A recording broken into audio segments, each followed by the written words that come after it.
Good morning all of you. Adarsh classes में आपका स्वागत है। स्टार्ट करते हैं हम आज के इस टॉपिक को जो हमारा पार्ट 3 से रिलेटेड है।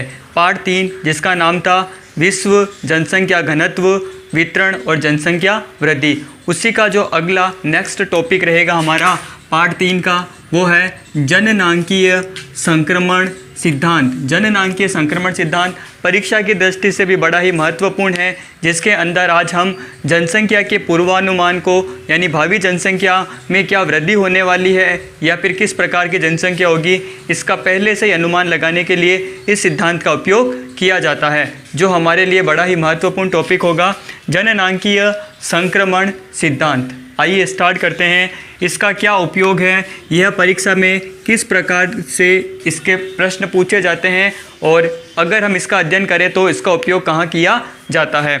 तो उपयोग किसी भी क्षेत्र की जनसंख्या के वर्णन, अगर हमें कोई भौगोलिक क्षेत्र दे दे और उस जनसंख्या का हमें वर्णन करने के लिए पूछे, तो किसी भी क्षेत्र की जनसंख्या के वर्णन एवं भावी जनसंख्या यानी भविष्य में होने वाली जनसंख्या क्या कमी होगी या बढ़ोतरी होगी, इसके बारे में भावी जनसंख्या के पूर्वानुमान की हम उसका पहले ही अनुमान लगा दें। पूर्वानुमान का तात्पर्य है उसका पहले ही अनुमान लगा लिया जाए, पूर्वानुमान के लिए किया जाता है। तो जो इसका उपयोग है वो किसी भी क्षेत्र की जनसंख्या के वर्णन एवं भावी जनसंख्या के पूर्वानुमान के लिए किया जाता है। अब हमारे दिमाग में आता है कि यह जो सिद्धांत है ये क्या कहता है, ये किस प्रकार का सिद्धांत है। तो इसको समझने के लिए एक डायग्राम बनाया है। इस डायग्राम से आप इसको और अच्छे से क्लियर कर सकते हैं। किस प्रकार, देखिए, पहला मैंने लिखा है यहाँ पर अशिक्षित, फिर लिखा है ग्रामीण और नीचे लिखा है खेती है। यानी अगर हम गाँव की बात करें तो गाँव की जो जनसंख्या है वो अधिकतर अशिक्षित होती है और वो जो व्यवसाय करती है वो खेती करती है, यानी कृषि में संलग्न होती है, प्राथमिक क्रियाकलापों में संलग्न होती है। तो हमारा जो यहाँ पर शब्द है वो है अशिक्षित, ग्रामीण और खेतीहर। यहाँ के बाद में आप देखेंगे जननांकीय संक्रमण कि कुछ ऐसा वक्त आता है, भविष्य में कुछ बदलाव आते हैं जिससे यह जो जनसंख्या है वो धीरे धीरे विद्यालय यानी शिक्षा के प्रसार के कारण अशिक्षित से क्या हो जाएगी, शिक्षित हो जाएगी। देन ग्रामीण से क्या हो जाएगी, नगरीय हो जाएगी, क्योंकि धीरे धीरे वहाँ सुख सुविधाओं में बढ़ोतरी होगी और वो गांव धीरे धीरे अपना जो रूप है वो नगर में परिवर्तित कर लेगा। तत्पश्चात वो जो लोग खेती में संलग्न थे वो आसपास के उद्योग धंधों में संलग्न हो जाएंगे, वहाँ पर अपना भरण पोषण करना प्रारंभ कर देंगे। तो नगरीय से वो हो जाएगा औद्योगिक। तो इसको समझना कि कोई जनसंख्या अशिक्षित है, ग्रामीण है, खेतीहर है, वो जननांकीय संक्रमण के द्वारा यानी भविष्य के अंदर वो शिक्षित, नगरीय और औद्योगिक हो जाएगी। बिल्कुल यहाँ तक हमने समझ लिया कि एक ग्रामीण जनसंख्या एक नगरीय जनसंख्या की ओर, एक खेतीहर जनसंख्या एक औद्योगिक जनसंख्या की ओर और एक अशिक्षित एक शिक्षित की ओर बदलाव होने जा रहा है। लेकिन उसका परिवर्तन हमें जनसंख्या के रूप में भी देखने को मिलेगा।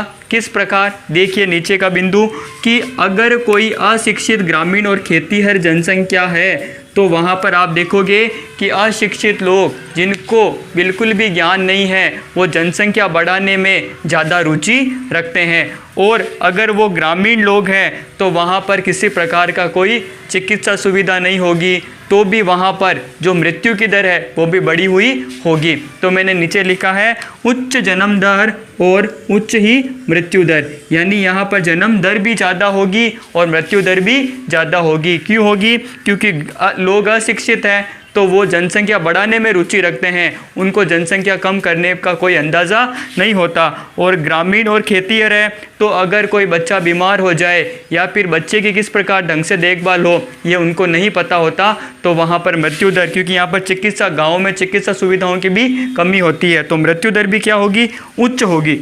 उच्च का मतलब होता है ज़्यादा होगी। लेकिन धीरे धीरे जब जनसंख्या संक्रमण सिद्धांत अपना काम करेगा और इस प्रकार की स्थिति होगी शिक्षित, नगरीय और औद्योगिक, तो यह जो हम रूप देख रहे हैं ये बिल्कुल ही परिवर्तित हो जाएगा। किस प्रकार, देखो आप कि वहाँ पर निम्न जन्म दर होगी। निम्न जन्म दर का मतलब है लोग जनसंख्या वृद्धि को रोकने के प्रयास करेंगे, क्योंकि लोग शिक्षित हैं, लोग साक्षर हैं, तो जनसंख्या को बढ़ाने पर जोर कम देंगे और जनसंख्या को कम करने पर ज़्यादा से ज़्यादा ध्यान दिया जाएगा। उसके बाद में आप देखो निम्न मृत्यु दर, यानी मरने वालों की संख्या भी क्या हो चुकी है, निम्न हो चुकी है। निम्न कैसे, क्यों यहाँ पर शहर है तो लोग शिक्षित भी है, तो थोड़ी सी बीमारी यानी बच्चे को हल्का सा बुखार भी आ गया तो उसको तुरंत हॉस्पिटल में दिखाया जाएगा और उसकी जो मृत्यु होने वाली हो उससे उसको बचा लिया जाएगा। और साथ ही साथ शिक्षित भी है तो वो लोग बच्चे की देखभाल भी ढंग से करते हैं, टीके लगवाना, उसकी विशेष सुविधाएं, उसका ध्यान रखना, जिससे मृत्यु दर में क्या आ जाती है, गिरावट। तो इस प्रकार समझना कि अशिक्षित, ग्रामीण और खेतीहर जहाँ पर जनसंख्या होगी वहाँ पर उच्च जन्म दर और उच्च मृत्यु दर पाई जाएगी। जहाँ पर शिक्षित, नगरीय और औद्योगिक जनसंख्या होगी वहाँ पर निम्न जन्म दर और निम्न मृत्यु दर जैसी अवस्था हमें देखने को मिलेगी। अब क्या होता है कि जनसंख्या में होने वाला यह परिवर्तन विभिन्न अवस्थाओं में गुजरता है। हम इसको डायरेक्ट नहीं देखेंगे कि आपने पहले ऐसी स्थिति देखी और सीधी ये स्थिति आ जाएगी, नहीं। यहाँ इस अवस्थाओं को इस अवस्था में आने के लिए 5 अवस्थाओं से होकर गुजरना पड़ता है। 5 अवस्थाएं ऐसी है जैसे निम्न जन्म दर से उच्च जन्म दर से और उच्च मृत्यु दर से निम्न जन्म दर और निम्न मृत्यु दर में आने के लिए 5 अवस्थाएं हैं जिनसे होकर के गुजरना पड़ेगा। वो जो 5 अवस्थाएं हैं वो मैं अभी आपको समझाता हूं, एक बार आप इसका स्क्रीनशॉट ले लीजिए। आपने स्क्रीनशॉट ले लिया होगा। अब उसी के आगे हम कंटिन्यू पढ़ेंगे कि जैसे मैंने अभी जस्ट आपको बताया था कि ये जो सिद्धांत है ये 5 अवस्थाओं से होकर गुजरता है। तो परीक्षा की दृष्टि से परीक्षा के हिसाब से महत्वपूर्ण हो गया कि किस प्रकार कौन सी ऐसी 5 अवस्थाएं हैं जो इसको रिप्रेजेंट करती है। आइए, यह संपूर्ण परिवर्तन 5 अवस्थाओं से होकर गुजरता है। यहाँ जो पहली अवस्था है वो हमारे जनसंख्या संक्रमण सिद्धांत की अभी जो डायग्राम बनाया था उसकी ही पहली अवस्था है, जिसमें आप देखेंगे उच्च जन्म दर और उच्च मृत्यु दर। चूँकि ग्रामीण इलाका है वहाँ पर चिकित्सा सुविधाओं का अभाव है और वहाँ के लोग अशिक्षित है, तो यहाँ पर उच्च जन्म दर है यानी जन्म दर भी ज़्यादा है और मरने वाले यानी मृत्यु दर भी कैसी है, उच्च है। लेकिन इस अवस्था को धीरे धीरे परिवर्तन होता है और कुछ एक क्षेत्र में चिकित्सा सुविधाएं लागू हो जाती है और लोग पढ़ाई की तरफ, अध्ययन की तरफ रुझान बढ़ाते हैं। तो यहाँ पर आपको चेंजेस दिखेगा दूसरी अवस्था में। दूसरी अवस्था ये कहती है कि जन्म दर तो उच्च है, उच्च जन्म दर, परंतु यहाँ पर मृत्यु दर उच्च है परंतु गिरती हुई है, यानी धीरे धीरे लोग स्वास्थ्य सुविधाओं का लाभ ले रहे हैं, जिससे अभी मृत्यु दर है तो उच्च लेकिन अब धीरे धीरे गिरने वाली है। अब मरने वालों की संख्या उतनी नहीं रहेगी। आइए तीसरी अवस्था में देखिए, अभी भी जन्म दर उच्च ही है क्योंकि अभी भी लोग अशिक्षित हैं, धीरे धीरे शिक्षा की तरफ रुझान बढ़ रहा है। तो यहाँ पर उच्च जन्म दर और जो मृत्यु दर है उस पर हल्का फुल्का कंट्रोल हो चुका है। तो यहाँ पर हम देखेंगे कि मध्यम मृत्यु दर दिखाई दे रही है। अब हमारे दिमाग में एक और प्रश्न आ रहा है कि ये जो कहाँ पर ऐसी चीज़ें हमें देखने को मिलेगी, तो इसके लिए हम एक और कक्षा रखेंगे जिसमें हम देखेंगे कि ये कौन सी अवस्थाएं कौन से देश को रिप्रेजेंट कर रही है। आइए आगे हम देख रहे हैं चौथी अवस्था, जिसमें लिखा हुआ है कि मध्यम जन्म दर।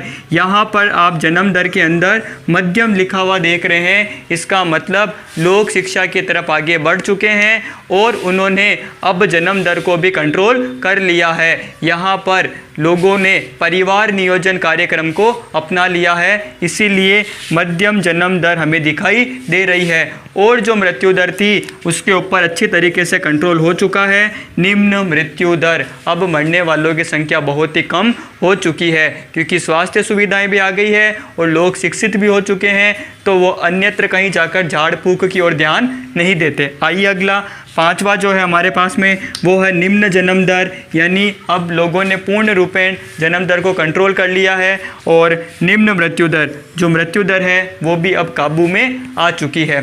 ये थी हमारे जनसंख्या संक्रमण सिद्धांत की 5 अवस्थाएं। पहली अवस्था है उच्च जन्म दर। ये जो अवस्थाएं हैं ये दोनों हमने अभी कनेक्ट की थी पहली और पाँचवीं। देखिए आप, उच्च जन्म दर और उच्च मृत्यु दर। दूसरी के अंदर जन्म दर आपकी ऊंची रहेगी, यहाँ कोई चेंजेस नहीं है, लेकिन मृत्यु दर अभी उच्च है और साथ ही साथ गिर रही है यानी कम हो रही है।